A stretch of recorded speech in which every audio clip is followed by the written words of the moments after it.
Ibang aura ni Inday ngayon ah. Totoo yan guys. Masaya na ako kasi kasama ko na ulit ang dalaga ko. At ayan siya, kumakanta na. Isa kasi yan sa libangan niya dito sa bahay. Kaya pag naiinip siya, hinahayaan ko lang siyang kumanta kahit masakit sa tenga. Charot. Pumunta din dito ang panganay ko kaya pinakanta ko na din siya. Family bonding. Ito naman talaga ang hilig ng pamilya ko, ang kumanta. Magaling din kumanta ang panganay ko, mahiyain lang. Pero itong bunso ko, talagang cellphone is life. Kakanood sa YouTube, magaling na mag-English. Minsan nga pag nagsalita na siya ng English, nosebleed na ako. Pwede ba namang hindi kumanta si Inday? Pagtyagaan nyo na po, music lover talaga eh. Pagtyagaan nyo na din po ang malaki kong braso.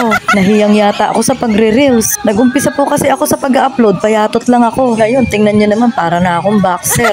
Maraming salamat nga po pala sa mga prayers nyo. Andito na ang dalaga ko, kaya kompleto na ang mga anak ko. Sila lang ang buhay at inspirasyon ko. Siyempre, pati na ang mga apo ko. O paano guys, sa susunod na lang ulit ha. See you on my next mini vlog. Bye!